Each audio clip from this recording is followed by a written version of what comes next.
तब हमें गुरु के समय भी जाना होगा, क्योंकि सारा ज्ञान पोथियों में लिखा हुआ नहीं है।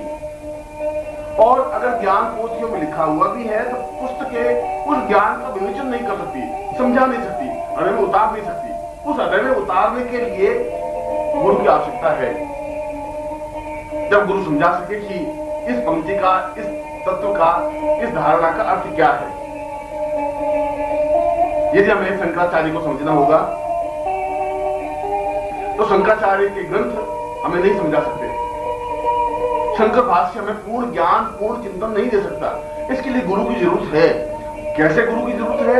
वह गुरु जो अपने ज्ञान के बल से, अपनी साधना के बल से अपने अंदर शंकराचार्य को उतार सके। जब उतार सके तो शंकराचार्य उसके शरीर में, उसके हृदय में, उसके प्राणों में उतर करके उस मूल भावना को स्पष्ट कर सके जो शंकराचार्य को शंकर भाष्य में कहना चाहते थे। और तब गुरु उस मूल चिंतन को अपने शिष्य को दे, और ऐसा करने पर ही उसका मूल चिंतन की एक परिधि, एक परिणी, एक तरीका, एक रास्ता बनता है। शंकराचार्य से वह मूल रूप से ज्ञान गुरु के हृदय में उतरा, और गुरु के हृदय से वह ज्ञान शिष्य के हृदय में ज्यों का त्यों उतरा। उसमें किसी प्रकार का बनावट, भेद या अंतर नहीं आया। यह जरूरी है। यह गुरु के लिए कठिन क्रिया है, और यह गुरु तभी ऐसा कर सकता है जो अपने आप में योग्य है, जो अपने आप में अद्वितीय है, जो अपने आप में श्रेष्ठ है। मैं चर्चा कर रहा था शिष्योपनिषद की, और मैं अपने इस प्रवचन में उस अद्वितीय और महत्वपूर्ण शिष्योपनिषद के कुछ श्लोकों को, कुछ महत्वपूर्ण श्लोकों को आपके सामने उद्धृत कर रहा हूं,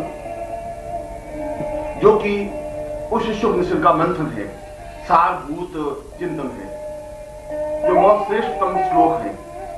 और मैं उन श्लोकों का अर्थ भी आपके सामने स्पष्ट करूंगा, जिससे ज्ञात हो सके कि ये उपनिषद हमारे जीवन में पूर्णता प्राप्ति के लिए कितना अधिक आवश्यक है। यदि हम पूर्ण होना चाहते हैं, यदि हम सही अर्थों में साधक बनना चाहते हैं, यदि हम सही अर्थों में इस पगडंडी पर आगे बढ़ करके पूर्णता की ओर अग्रसर होना चाहते हैं, और यदि हम एक बूंद से समुद्र में पूर्णता प्राप्त करना चाहते हैं, हम समुद्र बनना चाहते हैं, यदि हम एक सुगंध बनना चाहते हैं, यदि हम बसंत ऋतु बनना चाहते हैं, तो फिर ये जरूरी है कि इन श्लोकों को समझें, अपने हृदय में उतारें, और इन श्लोकों के अर्थ को सुने ही नहीं, बार बार उस श्लोक को सुन करके उसके मूल अर्थ, मूल चिंतन को अपने शरीर में रचा ले, बचा ले, एकाकार कर ले, समझ ले। ऐसा होने पर ही इस युग में भी और इस जीवन में भी बस सब कुछ प्राप्त हो सकता है, जो हमारे जीवन का लक्ष्य, जो हमारे जीवन का ध्येय, जो हमारे जीवन का उद्देश्य है। और हमारे जीवन का उद्देश्य यह है कि हम एक सामान्य मनुष्य की तरह जिंदा नहीं रहे। हमारे जीवन का उद्देश्य यह है कि हम कीट पतंगों की तरह और पशु पक्षियों की तरह जिंदा रहकर मर नहीं जाए।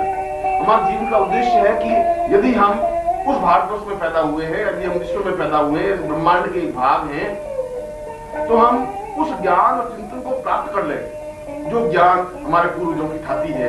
उस ज्ञान की पूर्णता के साथ हम उस जीवन की श्रेष्ठता को प्राप्त कर लें, उसको अपने हृदय में उतार लें, उस चिंतन को अपने आप में पूर्णता से, समग्रता से एकाकार कर लें।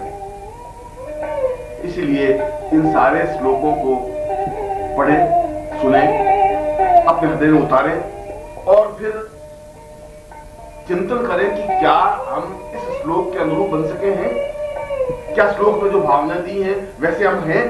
नित्य रात्रि को सोते समय यदि शिष्य इन श्लोकों को सुन करके और आंख बंद करके मनन करता है कि इस श्लोक में जो शिष्य की भावना दी हुई है, क्या उसके अनुरूप मैं हूं, यदि नहीं हूं तो अभी मैं शिष्य नहीं बन सका हूं, अभी मुझ में न्यूनता है, और मुझ में न्यूनता है तो फिर मुझे गुरु ज्ञान कहां से देंगे।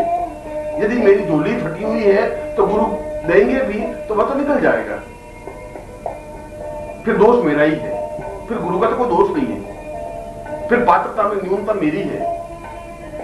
और जो अपनी न्यूनताओं को समझने की कोशिश करता है वह न्यूनताओं को हटा भी सकता है। जो अपनी न्यूनताओं को समझने की कोशिश करता है वो सफल भी हो पाता है। और इसीलिए यह जरूरी है कि हम इन श्लोकों के मर्म को, श्लोकों के अर्थ को, इस चिंतन को, विचारों को समझें और इसके अनुरूप बनने की कोशिश करें, और बन सकते हैं। ऐसा बनना ही हमारे जीवन की नियति है, ऐसा बनना ही हमारे जीवन का अभिष्ट लक्ष्य है। ऐसा बनने से हमें जीवन में पूर्णता प्राप्त हो सकती है। और यदि ऐसा नहीं बन सके तो हम फिर कृतज्ञ हैं, कायर हैं, बुजदिल हैं, फिर हम शिष्य नहीं बन सकते। हमें शिष्य कहने का गौरव भी नहीं मिल सकता, फिर हम शिष्य कहला करके अपने मुंह को झूठा नहीं कर सकते। सही अर्थों में हम एक मामूली से व्यक्ति हैं, शिष्य नहीं है। शिष्यता की परिभाषा, शिष्यता का चिंतन, शिष्यता का मनन तो बिल्कुल एक अलग चीज है जो श्लोकों के अनुरूप बनने की क्रिया से है।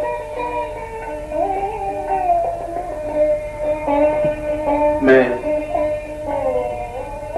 कुछ महत्वपूर्ण श्लोकों को इस प्रवचन के माध्यम से स्पष्ट कर रहा हूं, जो हमारे ऋषियों ने कहा है, मैंने नहीं, जो हमारे पूरे शास्त्रों के मंथन ने कहा है और विवेचन किया है। यदि उस युग में यह वाणी सत्य थी,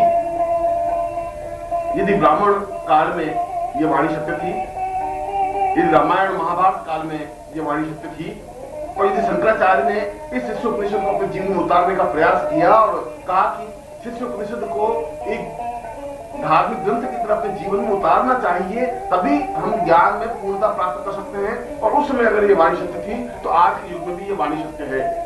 युग नहीं बदले हैं, मनुष्य बदल गया है, और उस बदले हुए मनुष्य में से हमें नए मनुष्य को ढूंढना होगा। इस बदले हुए मनुष्य में से हमें उन मनुष्यों को छांटना होगा जो अपने आप में नवीनता को लेकर के आगे बढ़ रहे हैं, जो ज्योति स्तंभ हैं, जो दीप स्तंभ हैं, जो आगे बढ़ने का हौसला हिम्मत रखते हैं, जो सही अर्थों में शिष्य बनने का गौरव प्राप्त करने में सक्षम हैं। और यदि इस भीड़ में से, समाज की भीड़ में से 5, 10, 15, 20, 25, 50 भी ऐसे शिष्य निकल आए तो ये पृथ्वी वापिस सुखी और सफल और संपन्न हो जाए। यदि हम 100 शिष्य भी ऐसे इस पृथ्वी तल पर निकाल सके तो ये देश, यह विश्व, ये ब्रह्मांड अपने आप में वापिस उन्नत, वापिस सुखी, वापिस सफल, वापिस ज्ञानवान, चेतना युक्त और वापिस अपने आप में अद्वितीय बन सकेगा। इसलिए मैं उन ऋषियों की वाणी को इन श्लोकों के माध्यम से स्पष्ट कर रहा हूं।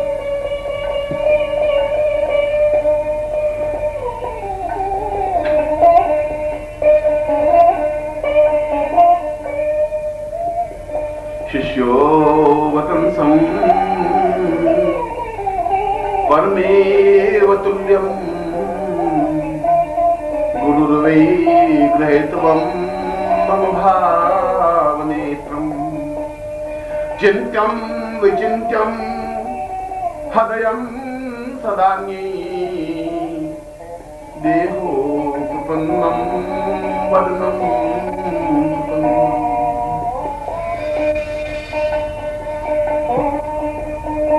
शिष्य का तात्पर्य है निरंतर अनुकूल बनने की प्रक्रिया की ओर अग्रसर होना। निरंतर एक एक क्षण इस बात के लिए सचेष्ट और प्रयत्नशील रहे कि मुझे गुरु के अनुरूप बनना है। गुरु में जो गरिमा है, जो गुरु में ज्ञान है, जो गुरु में पवित्रता है, जो गुरु में दिव्यता है, जो गुरु में गुण है, उन गुणों के अनुरूप मुझे बनना है, आगे बढ़ना है, सफलता प्राप्त करनी है। यदि गुरु में कुछ अवगुण है तो शायद उनकी लीला है, हम नहीं समझ सकते। यदि हम गुरु को ही समझ लेंगे तो फिर हम शिष्य रहे का, फिर तो हम स्वयं गुरु बन गए। गुरु किस समय क्या कर रहे हैं उसके पीछे जरूर कोई हेतु है, कोई ऐसी चीज है जिसको हम समझ नहीं पा रहे हैं, और हम समझ नहीं पा रहे हैं इसलिए हमारी बुद्धि पर एक ऐसा पर्दा पड़ जाता है कि हम उसको अवगुण समझने की कोशिश करने लग जाते हैं। हो सकता है कि वह उनकी कोई क्रिया हो सकता है कि वह उनकी साधना पद्धति हो सकता है कि उनका कोई चिंतन हो सकता है कि वह कुछ विशेष करना चाह रहे हो, और उसके लिए किसी पात्र की, किसी स्थान की, किसी चिंतन की आवश्यकता हो। गुरु ज्यादा समझ सकते हैं। हमें उन चिंतनों को समझने की जरूरत नहीं है, उनकी गहराई में जाने की जरूरत नहीं है। हमें तो उनके समीप जाना है, उनके अनुरूप बनना है। और इस श्लोक में स्पष्ट किया है कि जो गुरु आज्ञा दे उन आज्ञाओं का हम पालन करें।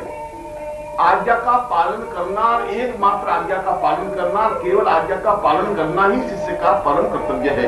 यदि हमने तर्क वितर्क किया तो शिष्य ताकि उस भावभूमि से एकदम से परे हट जाते हैं।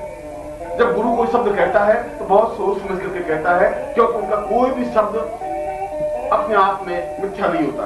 वह तो शब्द सत्य है, उन्होंने जिस शब्द का प्रयोग किया वो अपने आप में शक्ति का आधारभूत है। व्यर्थ में उस शक्ति का प्रयोग वो नहीं कर पाते, क्योंकि गुरु बहुत ऊंचाई पर स्थित है और हम उस ऊंचाई तक कभी पहुंचे नहीं है। वह एक समुद्र है, हम केवल एक बूंद हैं, और बूंद होकर के हम ये समझे कि हम समुद्र को समझने की कोशिश कर रहे हैं या हमने समुद्र को समझ लिया, तो इससे ज्यादा मूर्खता और इससे ज्यादा न्यूनता कुछ नहीं हो सकती। एक बूंद समुद्र को नहीं समझ सकती। उस समुद्र को समझने के लिए उस बूंद को अपने विशाल पर्दे में समुद्र बनना होगा।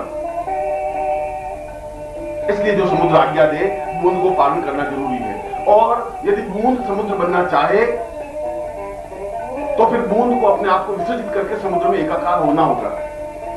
और यदि वह समुद्र के पानी में, समुद्र में एकाकार हो जाती है, लीन हो जाती है, अपना अस्तित्व मिटा देती है, तो वह बूंद अपने आप अलग बूंद नहीं कहलाती, वह समुद्र का एक भाग बन जाती है। फिर उसको समुद्र कहते हैं, समुद्र देवता कहते हैं। इसलिए बिना तर्क वितर्क किए उन्होंने आज्ञा दी, हमने पालन किया। बस केवल एक ही लक्ष्य, एक ही मार्ग की वो क्या आज्ञा देते हैं, हम क्या आज्ञा पालन करते हैं।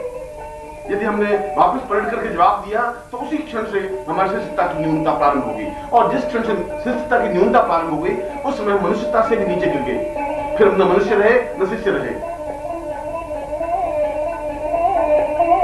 और इस श्लोक में शिष्य कि उन पांचों चिंतनों को स्पष्ट किया है कि एक शिष्य को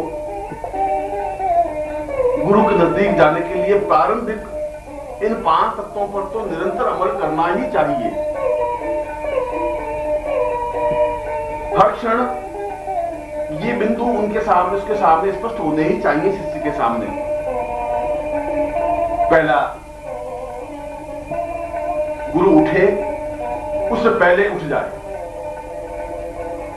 जितने बजे गुरु उठे हम उससे पहले उठ करके तैयार हो जाएं, स्नान करके, पूजा करके, संध्या करके, जो कुछ हमारा दैनिक नित्य क्रियाकलाप है उसको संपन्न करके जब खड़े हो तब गुरु उठने की क्रिया हो। उससे पहले सारी काम कंप्लीट हो जाना चाहिए। बस इससे तो कदर नहीं, इससे हो नहीं सकता कि गुरु उठने के समय उठे या गुरु उठने के बाद उठे। दूसरा, गुरु सोए उसके बाद सोए। जितने समय गुरु सोए उनके चरण स्पर्श करके उसके बाद ही वह अपने सैया पर जाए। तीसरा, हर समय दिन को या रात्रि को सतर्क रहे। थोड़ी सी गुरु की आवाज आने पर उठ कर खड़ा हो जाए, तैयार रहे, आलस से छोड़ करके उनकी आज्ञा पालन के लिए तैयार रहे, सन्नद्ध रहे। ऐसा नहीं कि गुरु आवाजें देते ही रहे और तुम गहरी नींद में सोते ही रहो। यह तो शिष्य के लक्षण नहीं है, ये तो शिष्य के चिंतन नहीं है। चौथा, शिष्य के लिए जरूरी है कि वह निरंतर साधना रत रहे, प्रत्येक क्षण इस बात का प्रयत्न करता रहे कि मुझे साधना के क्षेत्र में अग्रसर होना है। और पांचवा चिंतन कि गुरु की आज्ञा का बिना नूनच किए, बिना तर्क वितर्क किए पालन करे और केवल मात्र पालन ही करे। ये 5 तत्व लेकर के शिष्य आगे बढ़े तब शिष्य की पहली सीढ़ी पर पांव टिकता है। हम नित्य मंथन विचार करें कि क्या हम ऐसा कर रहे हैं, और यदि नहीं कर रहे हैं तो फिर हमारी न्यूनता है, फिर हमारी गलती है। और इस श्लोक में यह स्पष्ट किया है कि गुरु के प्रति हमारे जो कर्तव्य हैं, जो उत्तरदायित्व हैं, जो गुरु ने हमें काम सौंपे हैं, उन कामों को बिना हिचकिचाहट से पूरा करता रहे, पूरे करते रहे। यह अलग बात है कि उन्होंने हमें क्या काम सौंपा है, यह तो वे समझे। हो सकता है कि हम ज्ञान के क्षेत्र में बहुत महान हो और हमें रसोई बनाने के लिए काम सौंप दिया हो। यह हो सकता है कि हम दर्शन के क्षेत्र में बहुत अच्छे जानकार हो, हमें लकड़ियां काटने की जंगल में भेज दिया हो। मगर यदि उन्होंने ऐसा काम सौंपा है तो उसके पीछे उनका कोई हेतु होगा, कोई कारण होगा, जरूर उनके कोई नियमन होगा, तभी मुझे ऐसा काम सौंपा गया है। ऐसा शिष्य चिंतन करता ही रहे। और